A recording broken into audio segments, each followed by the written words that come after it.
On August 10, 1990, in Boston, Massachusetts, B.F. Skinner received the American Psychological Association's Special Presidential Citation for lifetime contributions to psychology. On this occasion, he delivered the keynote address for the 98th Annual Convention of the APA. This association has always been very good to me. I went to my first meeting in 1932. Most of you were not yet born, I suppose. My paper was on schedules of reinforcement, believe it or not, and it was at the very end of the program, and almost everyone had gone home. But one person who stayed was Richard M. Elliott, who 4 years later gave me my first job at the University of Minnesota. Later, the association provided space for a conference on the experimental analysis of behavior that some of my friends and I had organized, and that became, of course, Division 25. Somewhere along the line, I also received your Distinguished Scientific Contribution Award, and now this, but really the greatest honor in my life. I am extremely grateful. It has been suggested that I might make a few remarks in return.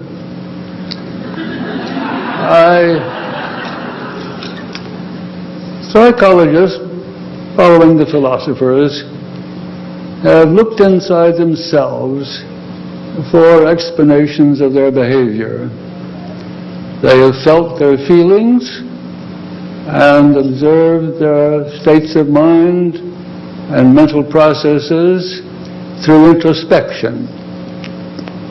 Introspection has never been a very satisfactory process. Philosophers have acknowledged its defects, but argued that nevertheless it is the only way to self-knowledge. The psychologists tried to improve it. Wundt and Titchener particularly invented brass instruments, as William James called them, to present stimuli, the effects of which were to be introspected, and they trained observers. A trained observer, for example, could see red without seeing it as a red object. That was a stimulus error. Watson, of course, attacked introspection in his manifesto of 1913, and I suppose you could say he was successful because, at any rate, psychologists have stopped introspecting almost entirely. Cognitive psychologists probably see the representations of reality they talk about. In fact, they say that's all you possibly can see. But I don't think they claim to see themselves processing them, storing them in memory, retrieving them, and so on. Instead, they have resorted to theories about what is going on in the head or the mind. But the theories have to be confirmed, and the question is, how can you be sure a theory is right until you can see what is the theory about? Well, as you know, most of them have turned for that to brain science. The mind is what the brain does, and the brain can be inspected rather than introspected like any other organ. But does the brain really initiate behavior as the mind or self was said to do? The brain is part of an organism, and what it does is simply part of what the organism does. It is part of what is to be explained. Now that explanation, I think, can only be found by looking outside the organism, the individual, rather than within. And it is found in three kinds of variation and selection. The first of these was natural selection, which explains why we have a body and a brain at all. But there was a difficulty with that. It prepares a species only for a future that resembles the selecting past. That fault was corrected by a further evolutionary step, the evolution of operant conditioning, which enabled the environment of the individual to select behavior with contingencies that were not stable enough to work through natural selection. However, one can learn very little in a solitary world by operant conditioning, but unless you have the social environment which is a rich set of contingencies of reinforcement and responsible for the elaborate repertoires we all acquire. Cultures also evolve, and that is the third type of variation and selection. Now, if these three external kinds of circumstances explain what the body does, then what is this mind or self supposed to be doing? Does it exist? There seems to be no room for it in a scientific account. You can say it is explained by contingencies of selection and in turn explains behavior, but that isn't necessary. You can skip the thing entirely. Well, let's start again, and we'll start a long way off. Everyone talks about behavior and did so long before there were philosophers or scientists of any kind. We all speak it. It's a vernacular. It's a proper word to call it. A vernacular is not pejorative. It means, as the root meant for the Romans, the language of the household, of daily life. We all speak it. It is a language in which newspapers, magazines, and books are published. It's a language of radio, television. When they are talking about the individual, it is a language used by psychologists, sociologists, anthropologists, political scientists, and economists, all the behavioral sciences. It is the language used by professionals when they deal with their clients for the very simple reason it is the only language the clients understand. Now, the very curious thing about that language, the vernacular refers very richly to feelings and states of mind, so that there is some reason to suspect that we are back with what psychologists have been looking for.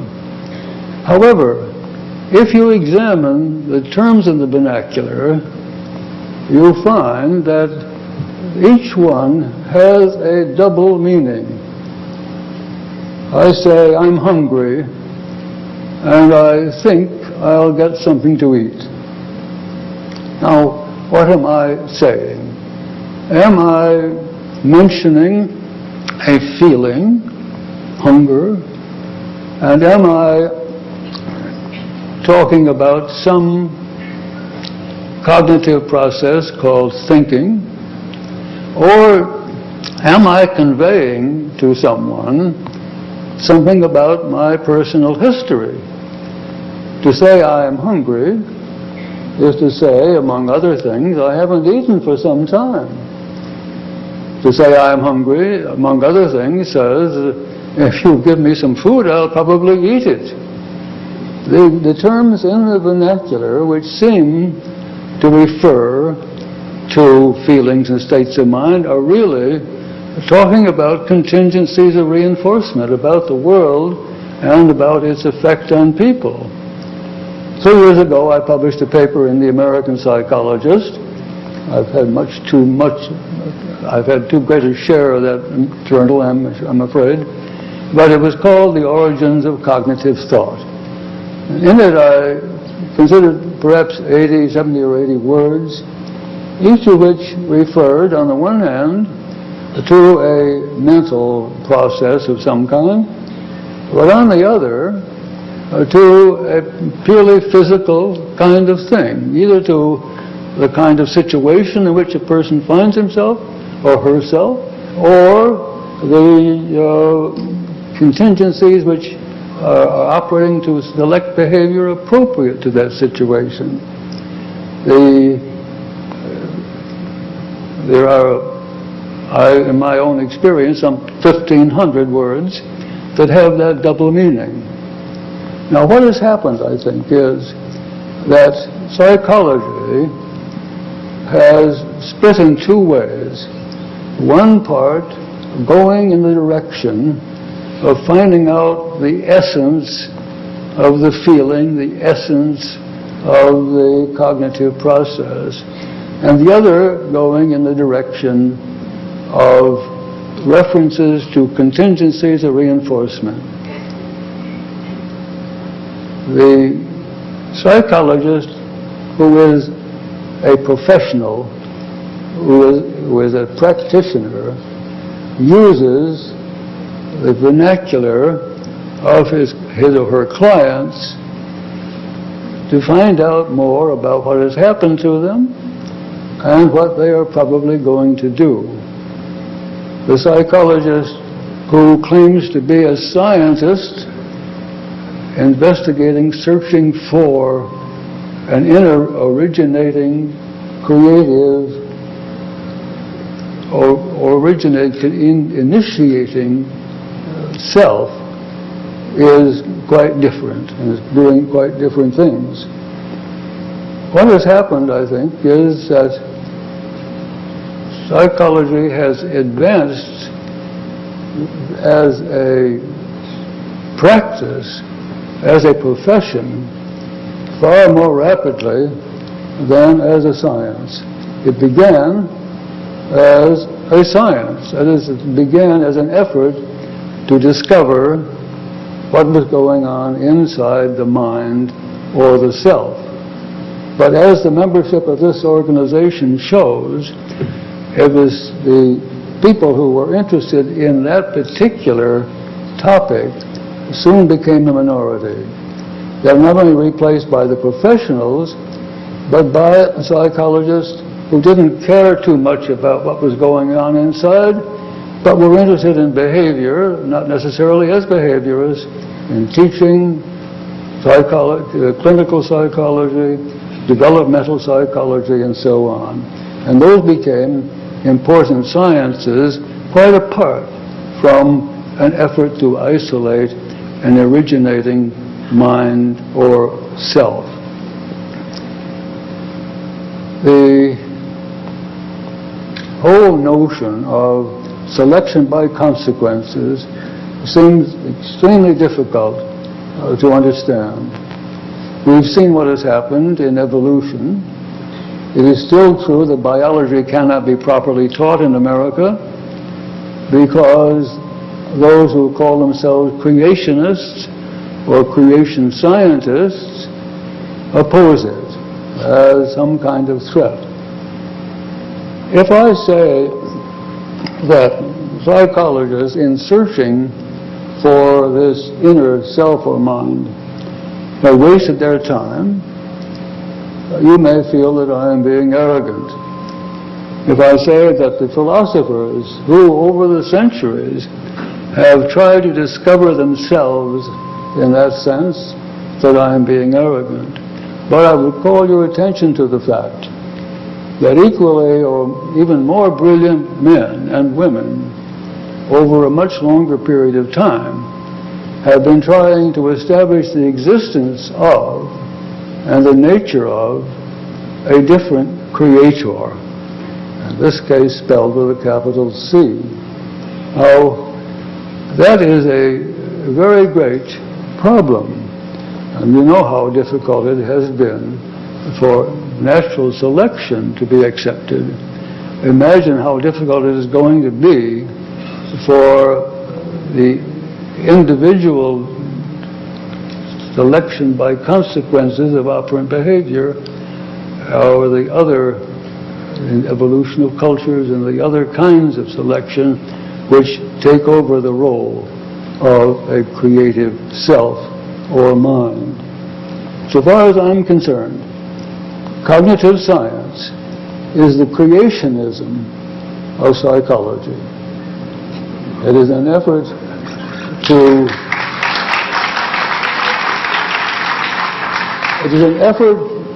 to reinstate that inner, initiating, originating, creative self or mind, which in a scientific analysis simply does not exist. I think this association has been through a recent trial just because of this difference. It has, as you know, suffered a kind of secession by cognitive psychologists who are unhappy when they associate with so many practitioners. And I would regard it not as a secession, but as an improvement. I think it is time for psychology as a profession and as a science in such fields as psychotherapy, education, developmental psychology, and all the rest. It is time to realize that the science which will be most helpful is not cognitive science searching for the inner mind or self, but selection by consequences represented by behavior analysis.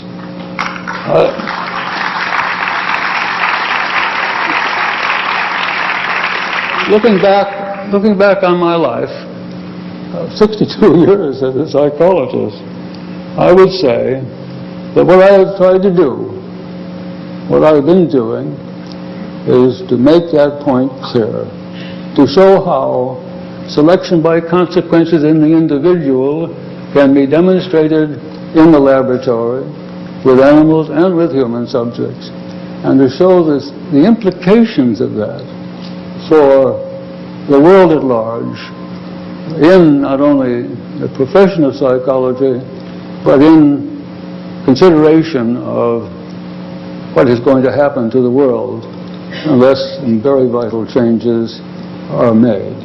Any evidence that I've been successful in that is what I should like to be remembered by. Now, once again, thank you for this award and for your attention. On August 18, 1990, 8 days after delivering the keynote address at APA's 98th Annual Convention, Burris Frederick Skinner died at Mount Auburn Hospital in Cambridge, Massachusetts.